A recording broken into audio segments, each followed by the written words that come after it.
Buenas noches. En hora y media comienzan las campañas rumbo a las elecciones del 2 de junio.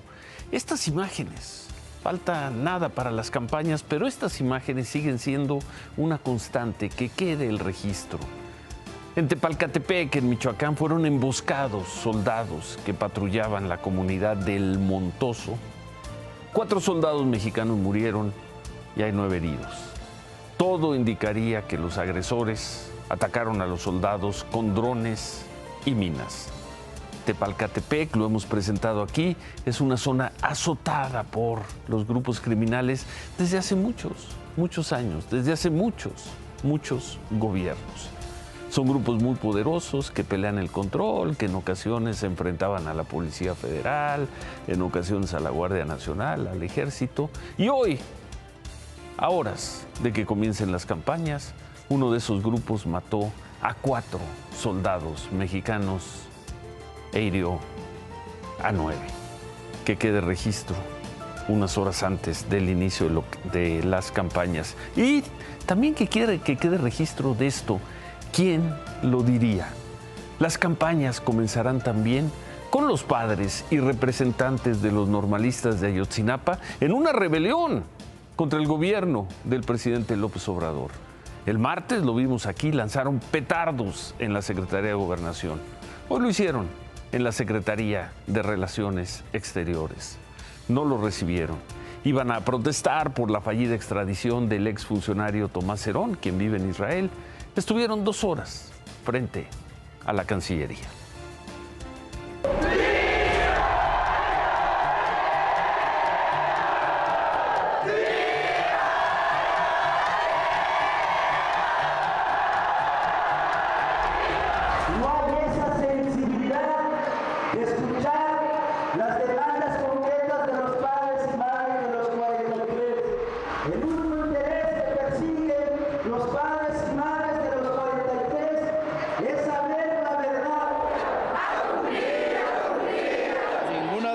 Nos ha recibido, ninguna dependencia pues no se ha establecido ningún puente de comunicación, ¿verdad? Entonces vamos a seguir esperando. Mañana sigue otra dependencia. Mañana sigue, mañana vamos a la Fiscalía General.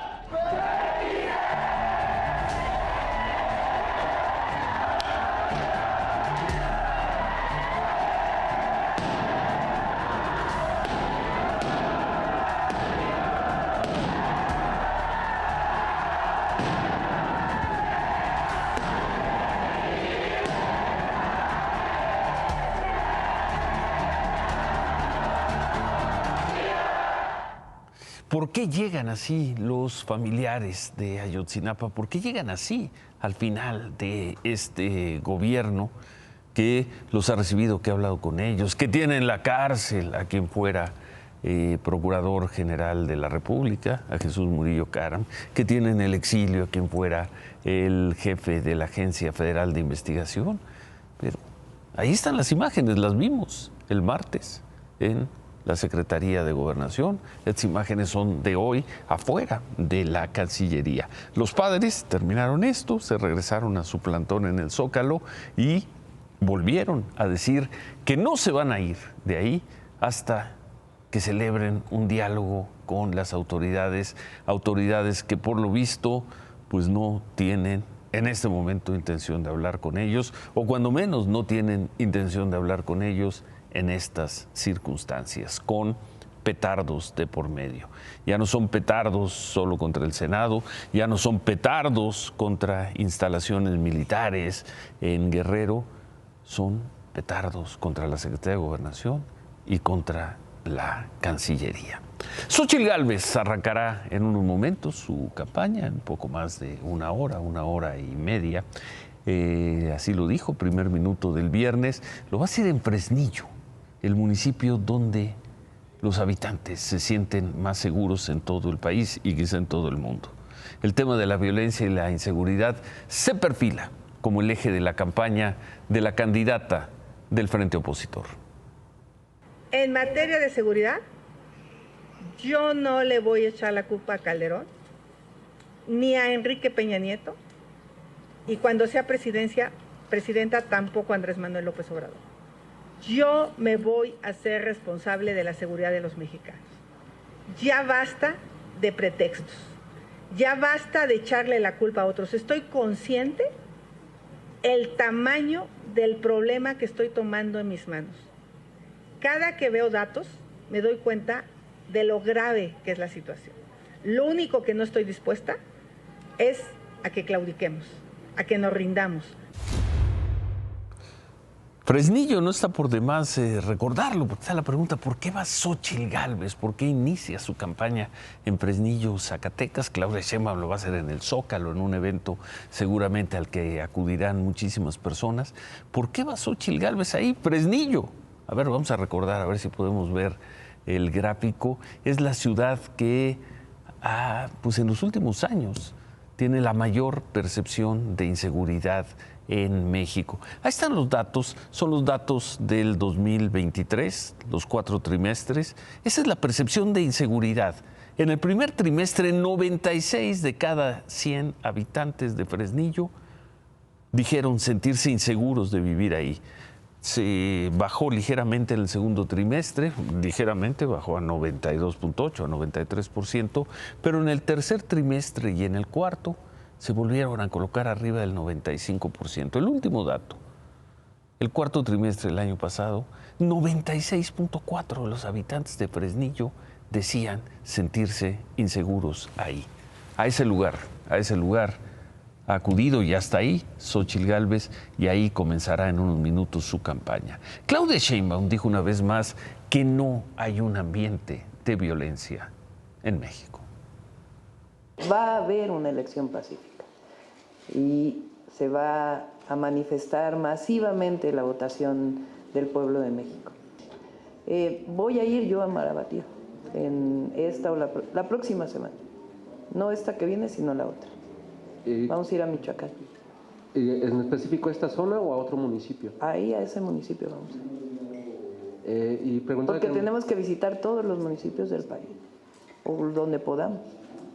Y también preguntarle, pues, darle ánimo a la gente de que participe.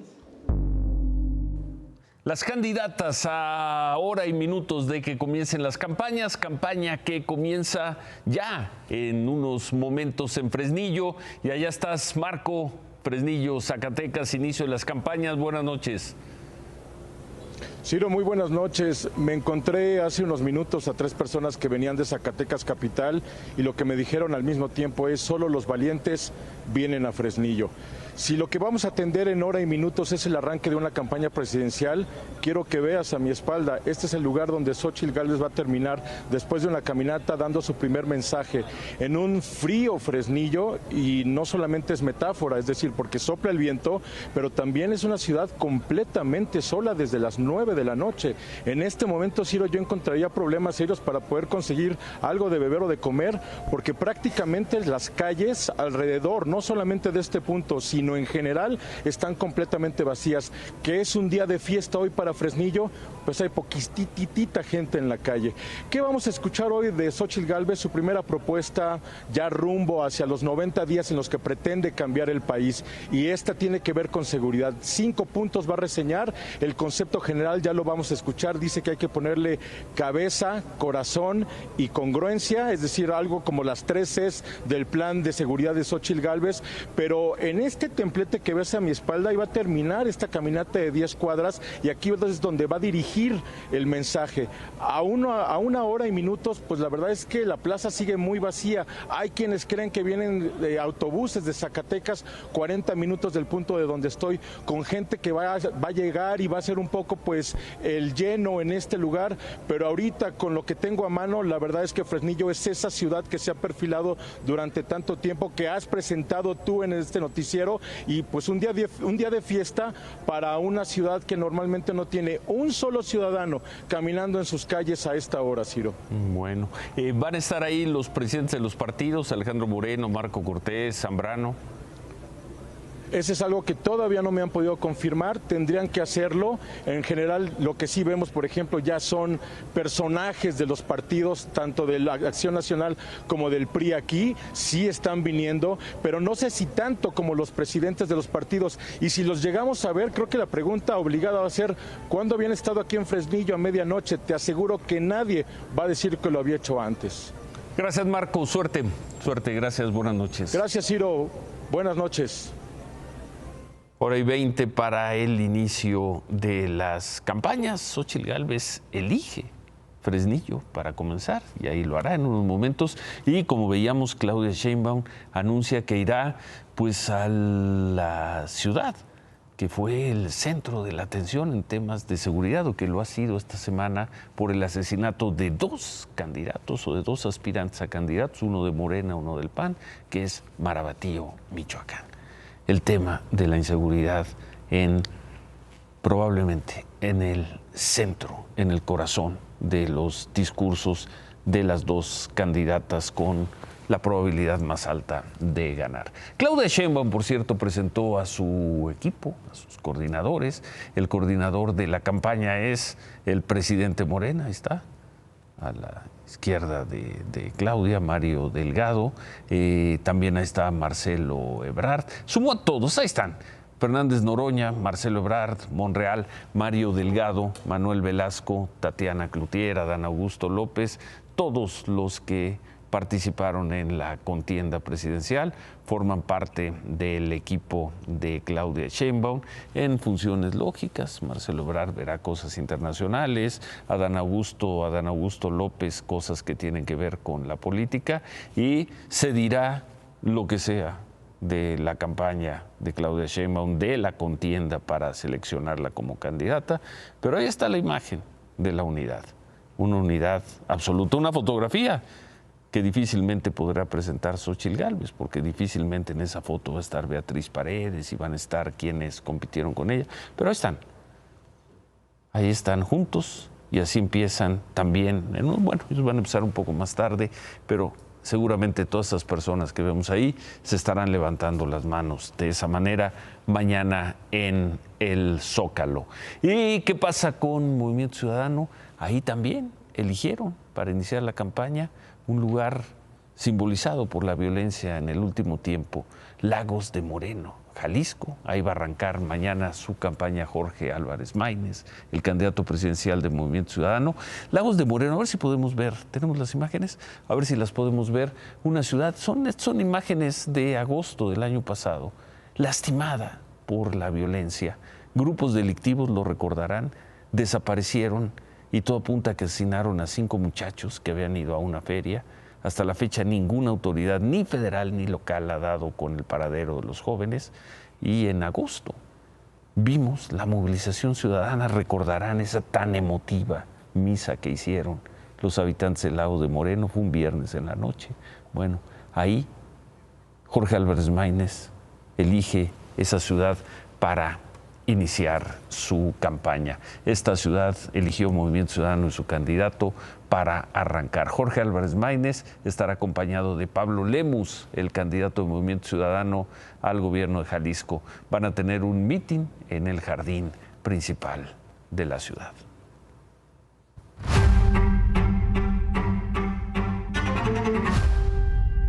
Bueno, ¿qué pasó anoche? Teníamos la duda de qué iba a pasar con las visas para los mexicanos, qué tan duras iban a ser las nuevas condiciones que impondría el gobierno de Canadá a los mexicanos.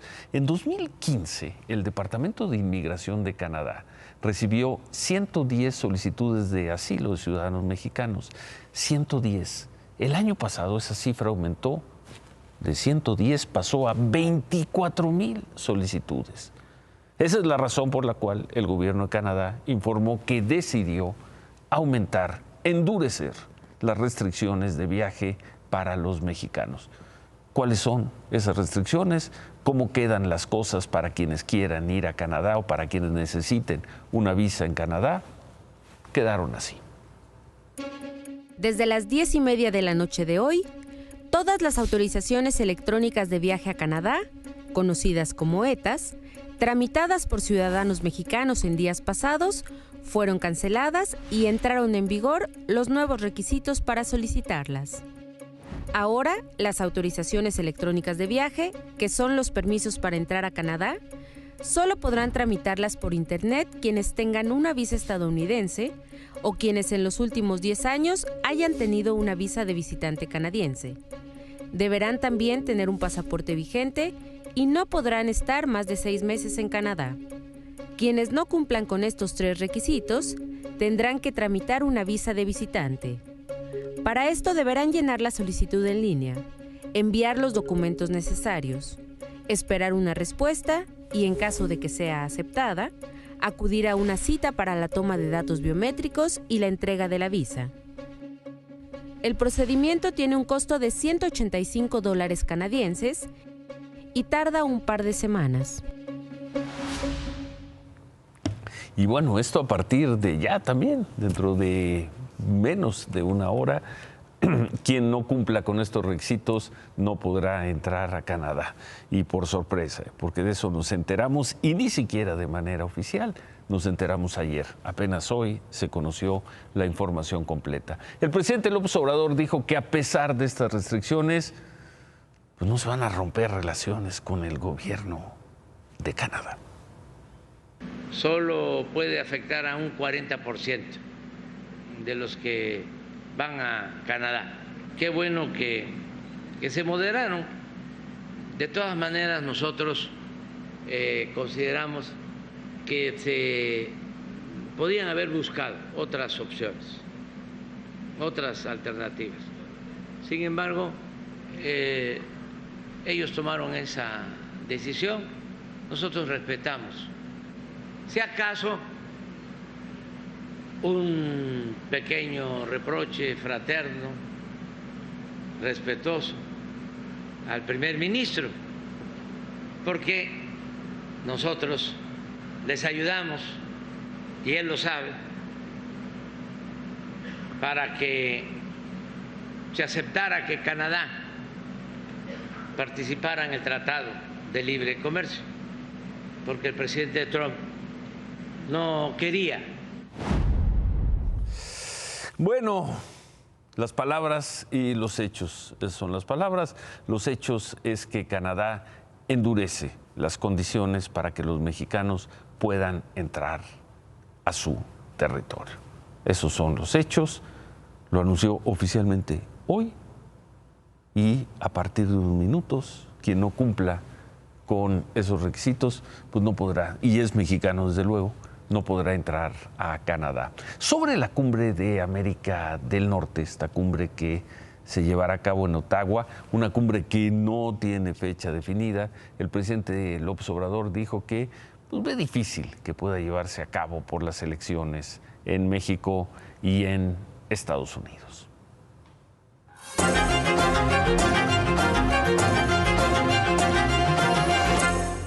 Y hablando de las elecciones de Estados Unidos, y para quien tuviera a estas alturas todavía una duda del peso que va a tener el debate, el tema migratorio en la elección presidencial de Estados Unidos, allá van a votar en noviembre, para quien tuviera duda, hoy Joe Biden por su lado, Donald Trump por el suyo, fueron a la frontera con México. Esto ocurrió.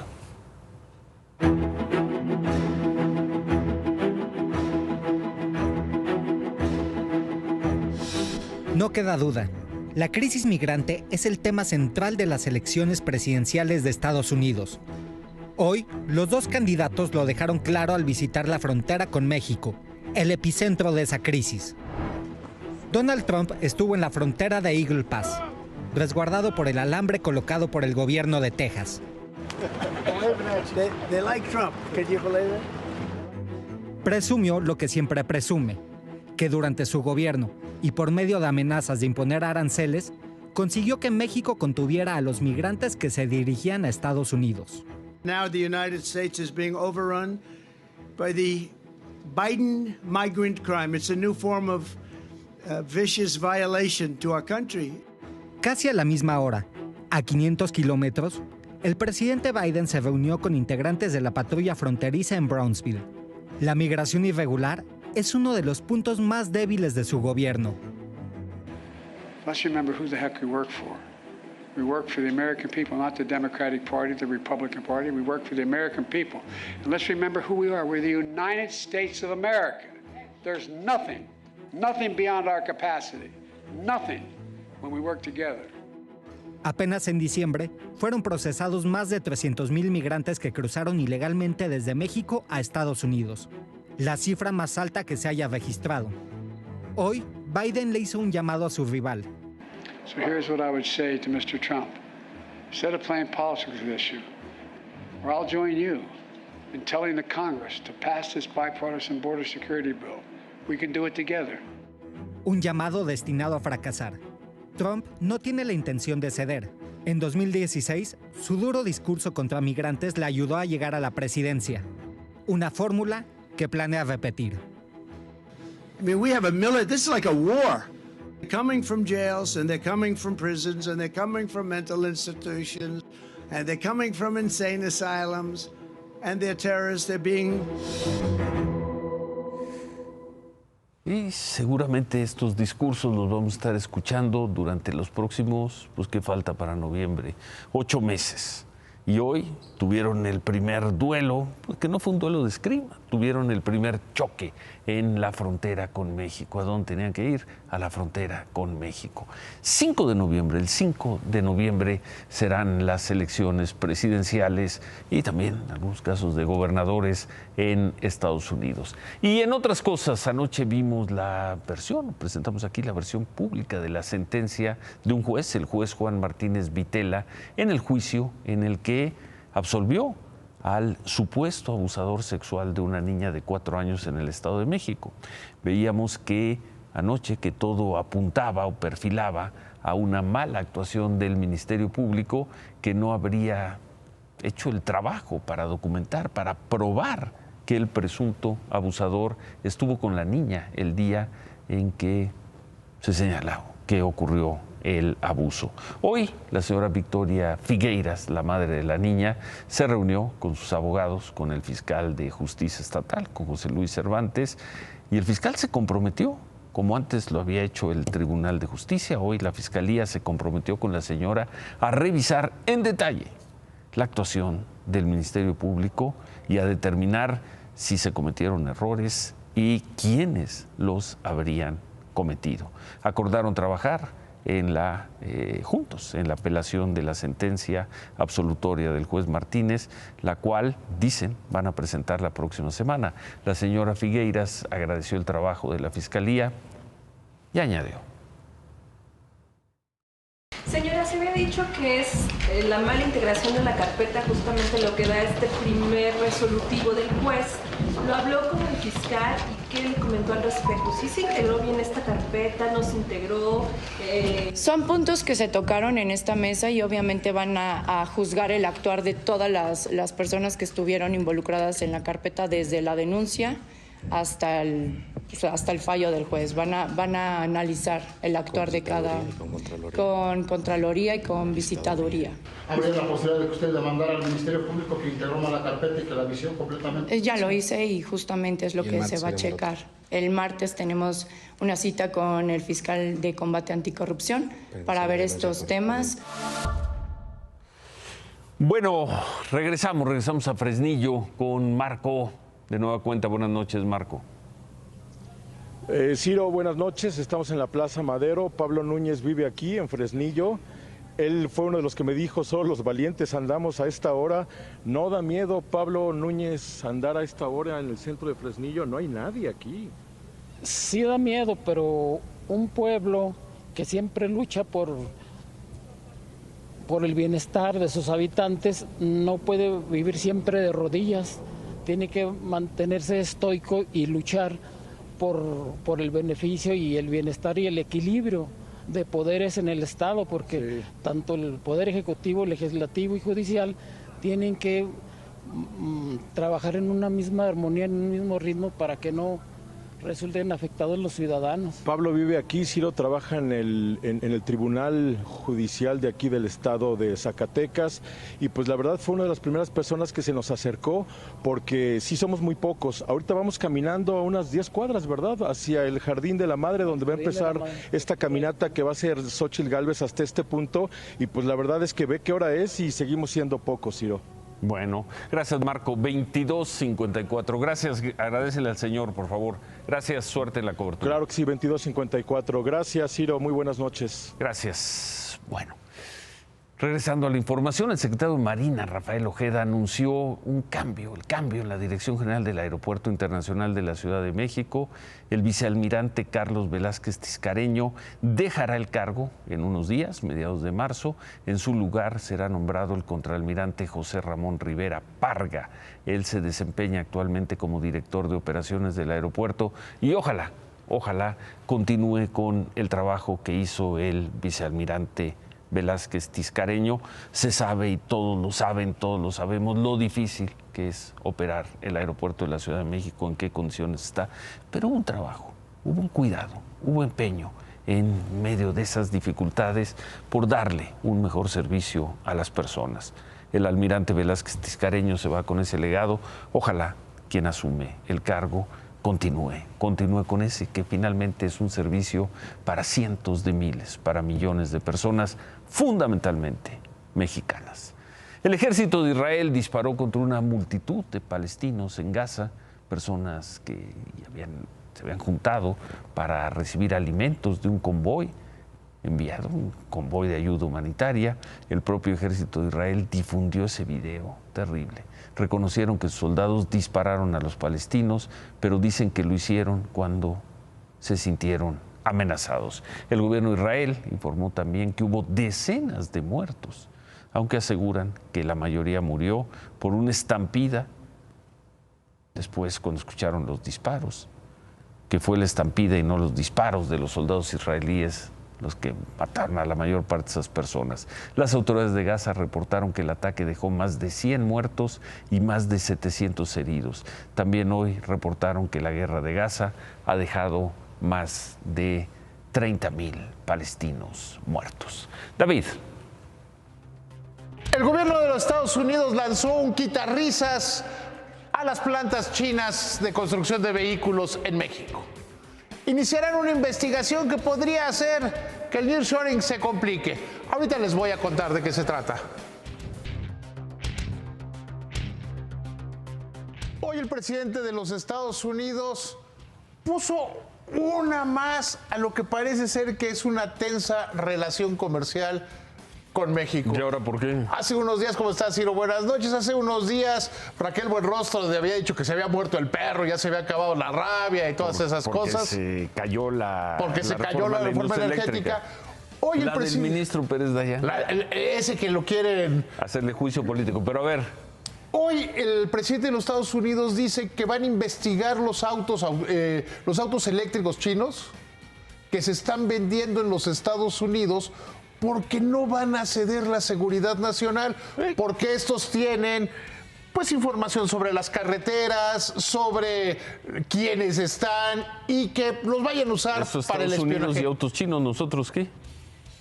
¿Cuáles las marcas que más están creciendo en México? No lo sé. Los autos chinos. ¿Sí? Están llegando al mercado, se están poniendo sus plantas en México, se están tomando posición en México para entrar al mercado de los Estados Unidos. Y ya sabes que cuando un presidente dice que es un tema de seguridad nacional es porque le dio la gana. La seguridad nacional me dio la gana. Y esto está tensando las cosas. ¿Por qué? Porque ahora el gobierno mexicano va a tener que salir a decir, ¿y cómo le vamos a hacer?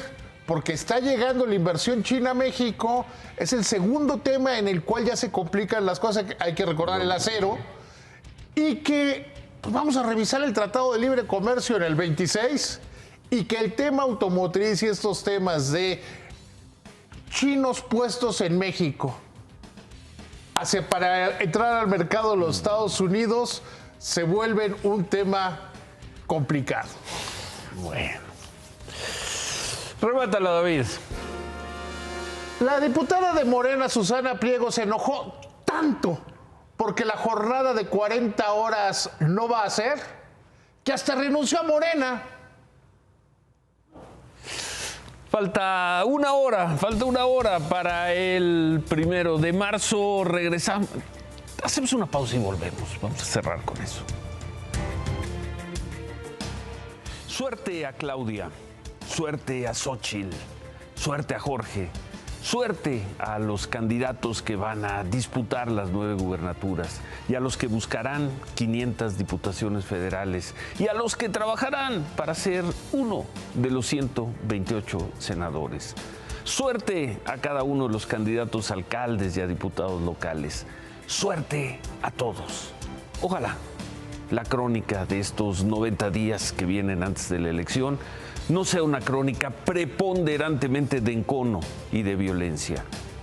Suerte a los millones de ciudadanos que participarán en el proceso y que labrarán y cincelarán el nuevo rostro del país. Suerte, México. Mucha suerte. ¡Ánimo!